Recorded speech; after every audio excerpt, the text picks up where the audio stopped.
Jerry Brainum here with another common question.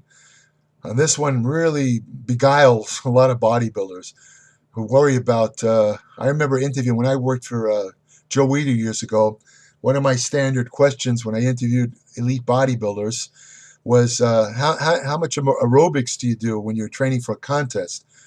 And I recall that I'd say at least 50% of them responded that I don't do aerobics before a contest because it causes me to lose muscle. And, I kind of thought about this and I said, well, maybe it's true. And I believed this myself for a couple of years. And then, of course, when I started getting into the research, well, I've been actually studying research for half a century, so it's not really getting into it. But let me put it this way. I read many, many medical article journals which suggested that concurrent training, which is the term that involves including both, let's say, weight training and aerobics in one workout, leads to an interference effect where, doing the aerobics inhibits the processes that lead to muscle hypertrophy.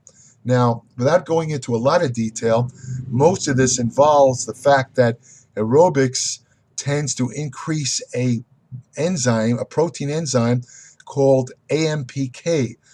Now, here's the thing you have to know about AMPK. It's a very complex subject, AMPK, and it's very important for bodybuilders to know about this stuff because AMPK, by manipulating AMPK as you get older, you will prevent the negative effects of ingesting a high-protein diet on aging and disease. But I'm going to talk about that in my Applied Metabolics newsletter.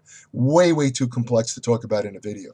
But the point being, what you need to know now is that one of the things that AMPK does is that it's an energy sensor in muscle.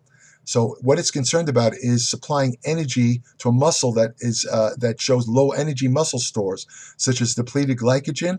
And when the release of AMPK is stimulated, usually by, let's say, depleted glycogen stores or low glucose levels, one of the things it does is it stimulates increased use of fat as an energy source, which is great. This is one of the reasons why you burn more fat when you do aerobics. But on the negative side, AMPK also completely halts muscle protein synthesis. Muscle protein synthesis is the cornerstone, the basis of muscle hypertrophy. So because of this, came the notion that concurrent exercise, weight training aerobics, is incompatible. Now, it makes sense. It does make sense on paper because there's no question that AMPK does rise when you do aerobics, especially if you do them for a longer amount of time, let's say longer than 30 minutes.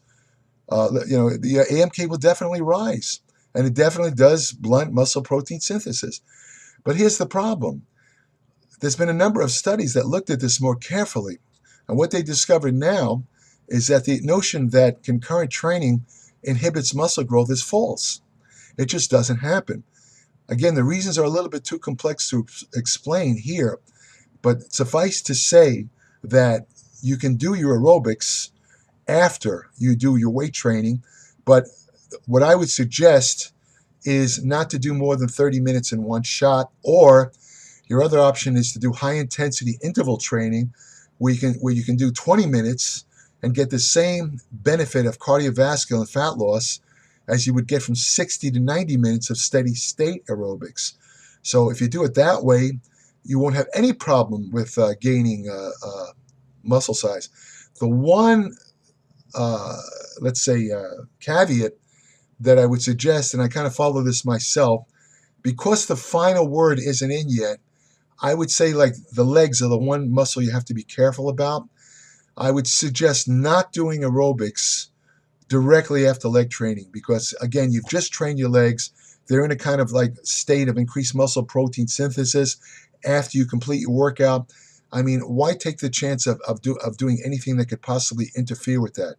As a consequence, I would suggest not doing aerobics right after your leg training. That's the one that you can do it after upper body, not leg training. The second thing I would recommend is if you do think, for some reason, that aerobics are inhibiting your muscle growth, very simply, all you have to do is separate by a couple of hours. I'd say about 6 hours would be ideal, or 6 hours or longer. Separate your weight workout from your aerobics workout and you completely obliterate the interference effect. Or alternately, if you don't do your aerobics every day, you could do your aerobics on your rest days or your off days. So, it doesn't interfere with your weight training. So that answers the question. I would not worry. Generally, I still do. Personally, I do my aerobics after every upper body workout. I do not do it on leg day. When I did do it on leg day years ago, my legs were a lot stronger back then because I didn't have knee arthritis.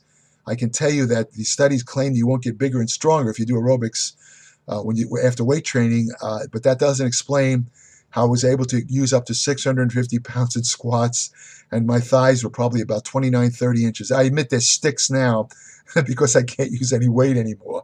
But I never, this is anecdotal, I admit it's only one person, but I've seen this with many others. I've never, ever noted any interference with muscle size by doing aerobics directly after my workout.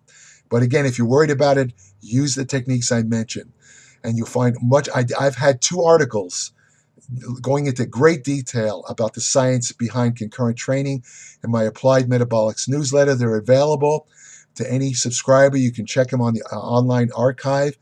And I strongly suggest, if you want information on exercise science, nutrition, hormonal therapy, anti-aging, fat loss research, subscribe today to my Applied Metabolics newsletter. 33 cents a day, no ads, no bullshit, 40 to 50 pages every month.